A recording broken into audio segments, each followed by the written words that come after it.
On this episode of Sidebar Forever, we kick off our celebration of Star Wars Month with a review of the first season of Disney's The Mandalorian. This Star Wars spinoff created by Jon Favreau stars Pedro Pascal, Nick Nolte, Gina Carrano, and Carl Weathers. Now you might notice on this episode, you're only getting 2 podcast hosts. Well, sometimes that is the way. And hey, if you love the show, be sure to find us on sidebarforever.com. And don't forget to follow us on our socials, Facebook, YouTube, Instagram, and Twitter. And if you want to drop us a line, please do so at sidebarforever@gmail.com. Good morning, Dr. Silberman. How's the knee? Did you just have a brain fart? I know Taekwondo. Stop eating my sesame cake! You're killing me, Smalls. Fuck with me, and we'll see who shits on the sidewalk. Come quietly, or there will be trouble. Clearly, I wasn't talking to you, big titties. You cherub-looking motherfucker. While you were still learning how to spell your name, I was being trained to conquer galaxies. The real question is, what are those?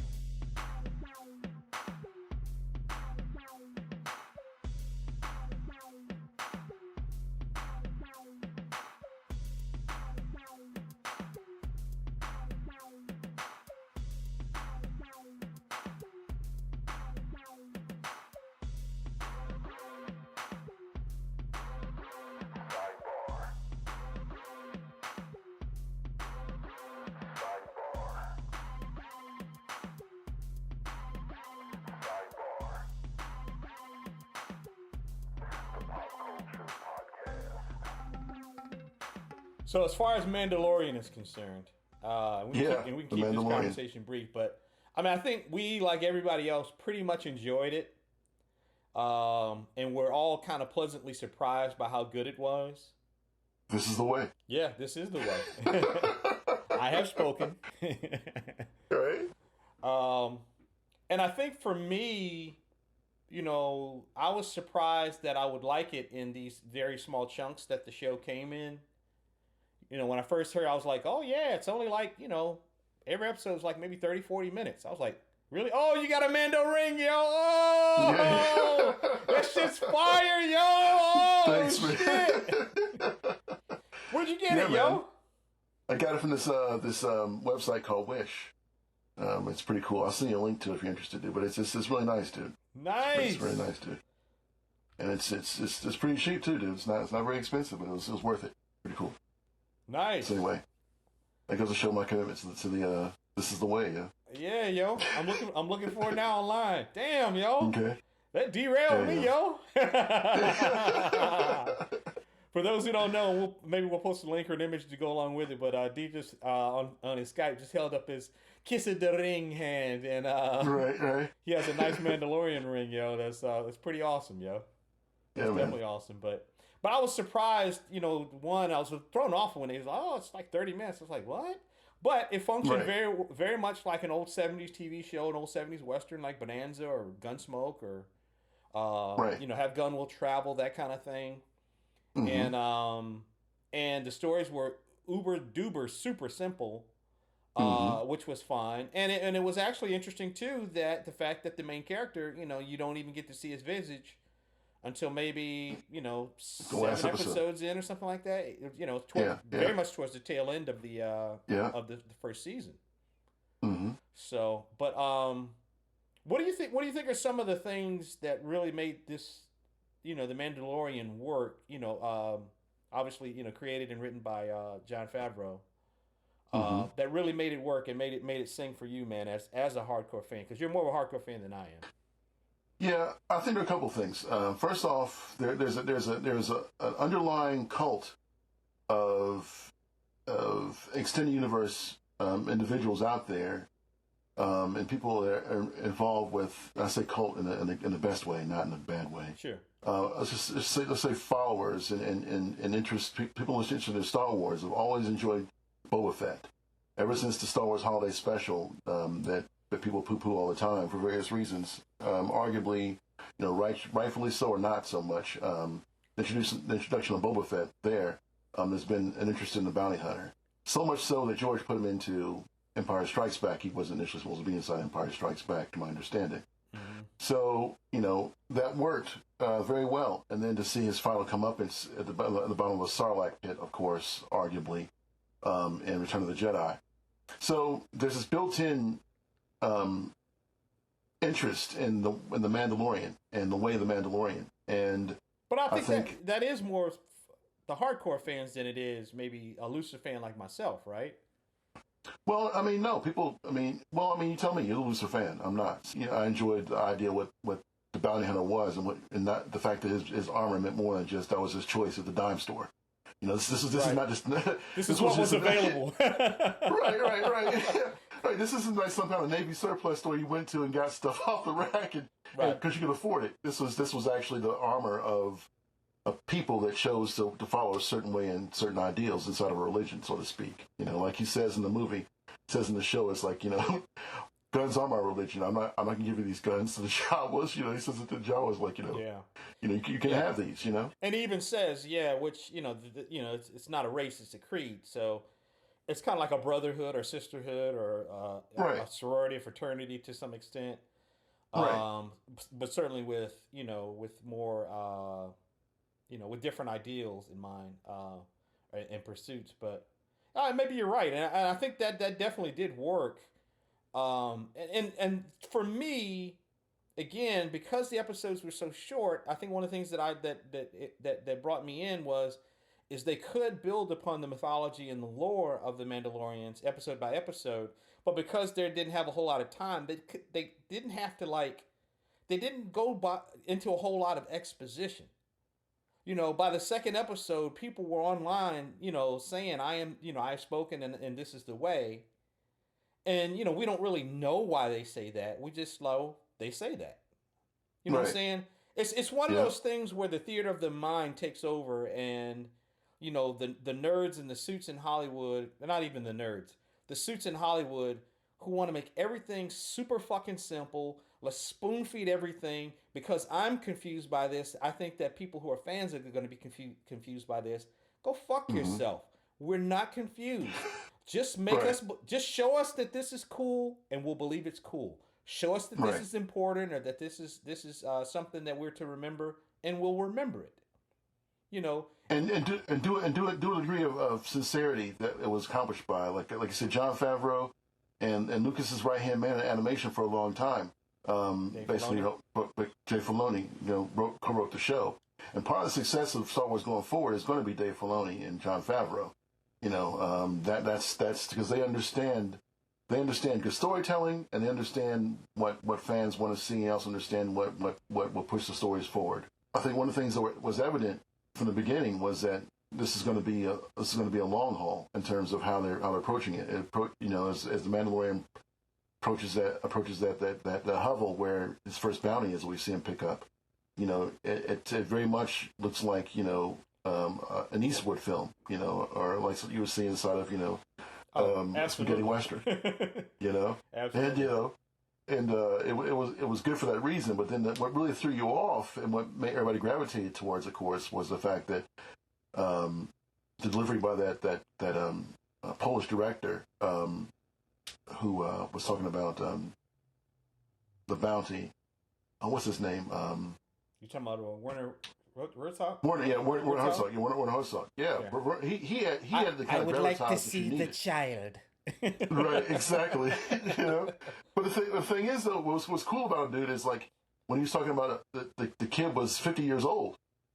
I mean, well, he didn't say it was a kid. He said that the bounty was 50 years old. Mm-hmm. Okay, 50 years old. So who is this? What are you talking about? And then when you finally get there to see a Yoda-like youngling, well, he's not Baby Yoda. We see a Yoda-like youngling, right? And that turned the volume up to 10, where it kind of was okay. This is baseline good. This is a 4 or 5 at best right now where we're headed. But then when Baby Yoda appears, right, everybody went ape shit. It was instant memes. Because, it was instant. We didn't know it was there. It's like they just dropped the series. Right. There was hardly any leakage or any kind of a tease or any of that, and we didn't know. And all of a sudden, it was like, what the? And like you said, it just went me. I mean, he was ripe for memes for sure, and still is to this very day. But I think the other thing too was the fact that this was Yoda, sort of, but it was cute Yoda. It was, you know, a sweet, innocent-looking Yoda, you know, as opposed to old wrinkled ass, you know, fucking wise. I kick your ass in 2 seconds, Yoda. You know, it was a different and it was a good balance, you know, much in the way of Lone Wolf and Cub, of, you know, this seasoned warrior who is not very verbose and, you know, and keeps it close to the vest. But, you know, we see that heart side being revealed by his relationship with the child. Yeah. You know, which is actually what the character is referred to in technical terms, just the child. Which is good, because that's what he is, essentially. I mean, he's no more than that. He doesn't even speak at this point. I mean, his verbiage is nothing. I mean, all he does is do baby stuff. I mean, and,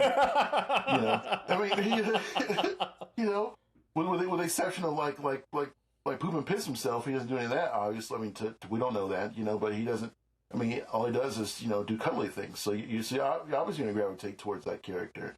One of the things I find interesting about The Mandalorian 2, and what they did wisely by putting a Yoda-type character in it, is it instantly drew you back into the overall saga. It was the connective tissue between the Star Wars, all of the Star Wars films. The fact that this kind of character could exist, immediately makes you question what's going to happen next. Where with The Mandalorian, you always saw The Mandalorian as being a bounty hunter, a work-for-hire type dude. He went after each bounty. You don't think that the Mandalorian himself would have been the connective tissue in the sense of Boba Fett, etc.? I don't. I mean, I think yes, but I think the fact they allowed him to care about something other than the money is what made it better.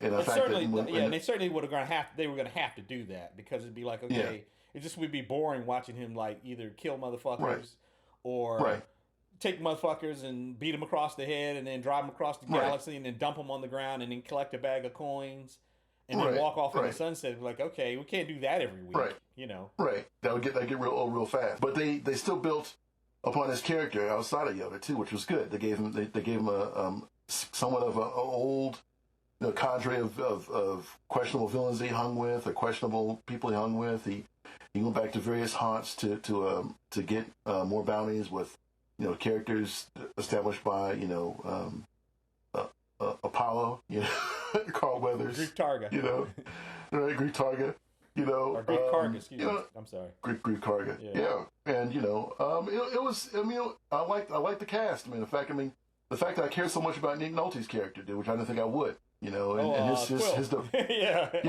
his demise, dude. That was heartfelt. I felt that. That was rude, dude. I did too. I was like, you know, and I didn't catch it was Nick Nolte at first, because he sounded so sweet and so like kind and was such a stand-up guy.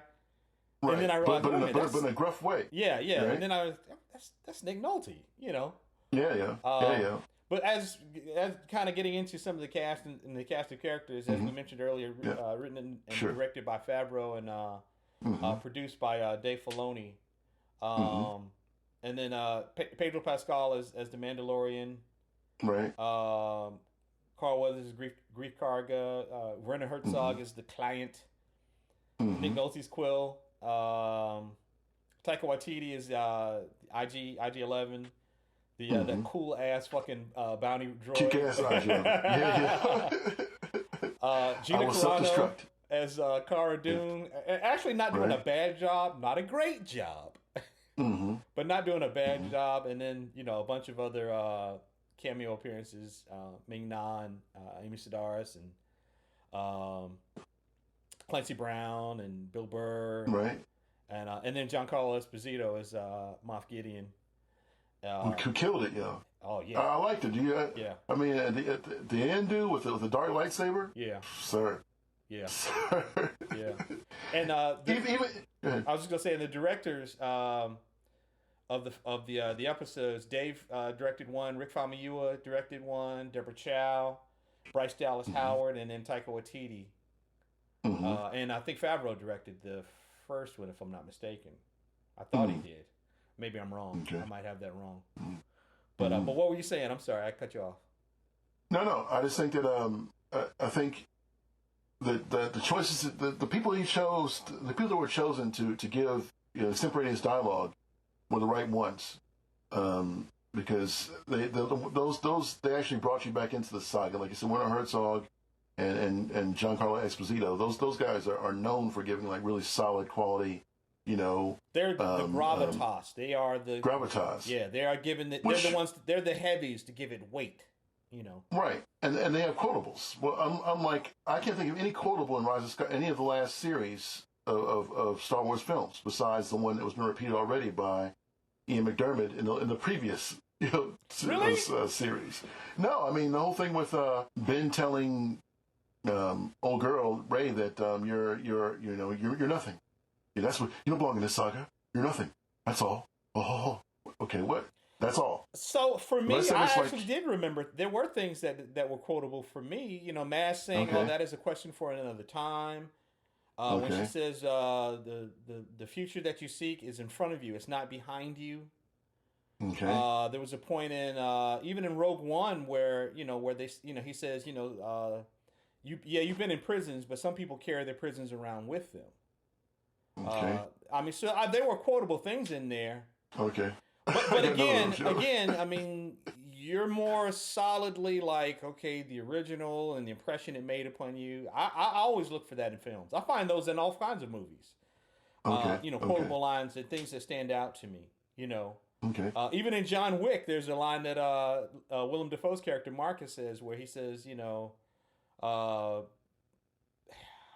I forgot the exact quote, but he says something to the effect of, "There's no good, there's no bad. There's just more days like this sprinkled among the rest." Talking about when John Wick's wife dies. But anyway, I'm digressing. So. No, that's cool. I mean, I'm glad you could find the quotables in there, dude. I just, for me, it's just something that has that kind of overall like impactful wisdom to me, and I may have missed it because I was taken out by various other storytelling faux pas or lack of interest. I'm not sure. I think the other thing too is these last three movies are a little fuller and faster paced than the original trilogy. I agree with that. You know what I mean? The pacing of the stories and how long you live with the characters and the moments are just briefer. They're this is MTV happened after this, so all of our brains tuned to, change it up quickly. I'm getting bored, motherfucker. Hurry up. Right. Next video. Yeah. So yeah. Good point. But anyway, back to Mandalorian. Yeah, back to Mando. They couldn't do it. They're all jealous of you, Mando. Only you can do it. Exactly. So what I want you to do is take some of your earnings, and there's a nice little, say there was a Hump bar I want you to go to, and relax yourself. Exactly. Like Carl Weathers was like mad over the top as I'll tell you what, Mando, put the bounty down, and I'll think about letting you past. Right. He was great, though, man. He pulled it off, dude. He was great. He was, but, I mean, when Mando shot him and then he showed up later, you're probably surprised I'm still alive, Mando. Okay? Is that how you're going to approach this? I mean... Right. But I did like Carl Weathers, and I did like that he was in the final standoff with Cara and Mando and the child in that canteen or whatever with Giancarlo Esposito. Yeah. Letting them know I'm about to hand out some ass whoopings if y'all don't give up the bounty and come out. Right. Right. Yeah, man. So, did you think it worked that they finally showed us Pedro Pascal's face later on? Did you think that was satisfying, or do you think they could have gone the whole series without showing us his what he looked like?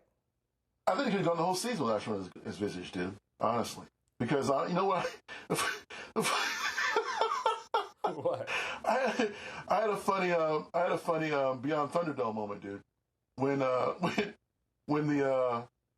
little guy is knocked off or when Blaster goes inside the ring and fights Max, and Max beats him with a hammer and knocks his helmet off, and there's obviously mentally deranged or mentally disturbed child man underneath it, and he's got this really kind of he has this kind of bloodied, dizzy look about him. I had that kind of look of the Mando. I mean, Pedro Pascal is a handsome dude, and he plays a character in Game of Thrones that gets his head gets his head crushed. And this is not what I saw there. I saw, arguably some of the women, would say, okay, he was still just as handsome as what was there, but the bloody mess that was him, because the way the impact, hit him in the helmet or whatever the case may be, it was not nice to look at. And the first thing I thought of was like, okay, this guy looks like he's got some kind of mental issues, like he's like special, and that was not the look that I was expecting to see. It was weird to me. So, but then I immediately adjusted to it. Maybe it was the configuration of the helmet and the swayiness of being in that helmet and the hair and the matted blood and things like that.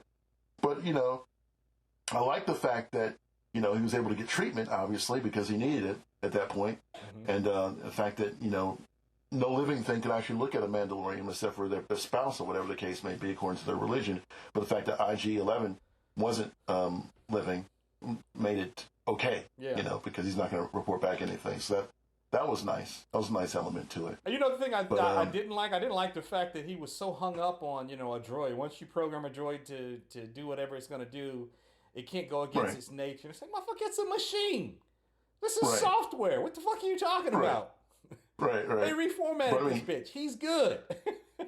Right, but the thing is though, being the fact that his parents were killed by those war droids, that was his whole hang up. I get it. He's basically a droid racist, is what he is. Right. Yes.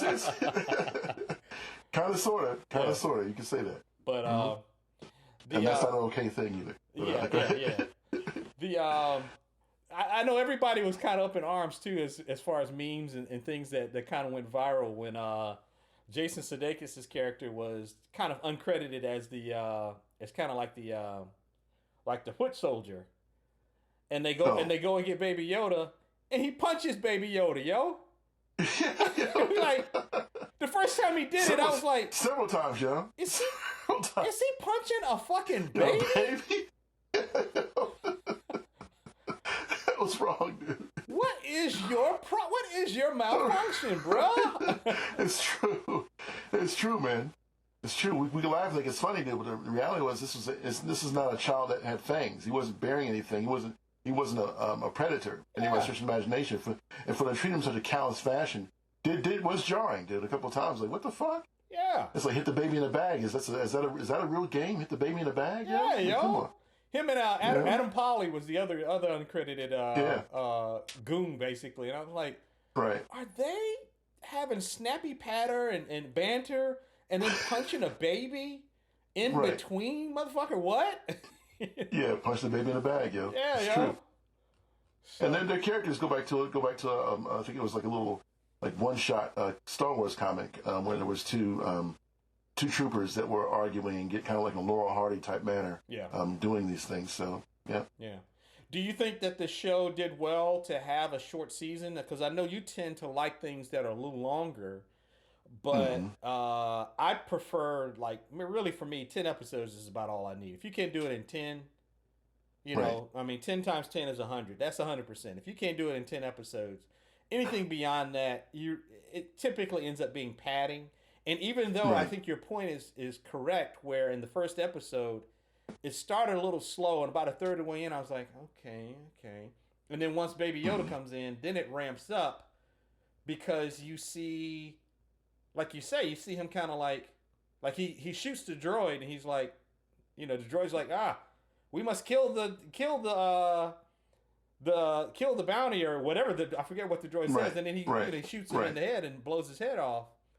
Right. And then you realize, okay, he's kind of sweet on this kid, Right. So I think, having a short season was fine for me.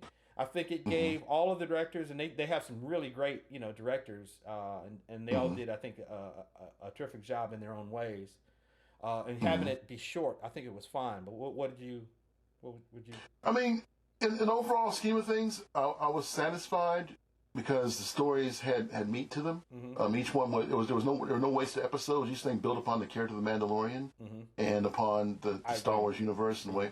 So that worked for me. And if you think about it in terms of live television with the commercials, edits in between, I mean, we didn't get any of that. So essentially, television is like 30 to 45 minutes anyway, with commercial interruptions as far as actual episodes go. And they extended to an hour with 15 minutes of damn commercials. So the fact it was uninterrupted by commercials made it, more palpable to me. So I agree. But but I don't like I still was thrown off by the first. I paid $60 for this whole year, and I'm getting like basically 10 episodes or something I'm really gonna watch. Because I haven't gone back to watch any of the Disney Plus Marvel movies yet. And you haven't? I think I watched Endgame again, but that was all. That's all I've seen. I haven't watched any other movies that are on there because I really hadn't had the time or the overall interest and commitment to it. Because I know the story, so I don't have to go back and watch it again. You know what I mean? It's like there's that's one of the things you were talking about earlier. What's the rewatchability in these things, and it's like almost like it's not really built into the way things are told now for the most part. My battery's getting low, Okay. Yeah. You might be right there. And to kind of conclude, I do think that they certainly could have done more, but I think for what they did, it was satisfying, and it did build upon, like you said, the Mandalorian. By the end of the 8th episode, we definitely have a different Mando than we had from the very beginning. And even the going back to the Western comparison, or even like Lone Wolf and Cub and that, the names of the episodes could very well have translated easily, into either a Western or a Southern. The Mandalorian, the Child, the Sin, the Sanctuary, the Gunslinger, the Prisoner, the Reckoning, Redemption. So those are all weighty, very definitive titles that they lead you down the path of where they wanted you to go. So that concludes this episode of Sidebar Forever, hosted by Dwight Clark, Swain Hunt, and Adrian Johnson. You can find us online at sidebarforever.com. Any emails or questions can be directed to us at sidebarforever@gmail.com. And also, subscribe to us on social media. You can find us on Facebook, Twitter, YouTube, and Instagram. Sidebar Forever is copyright 2020. Dwight Clark, Swain Hunt, and Adrian Johnson.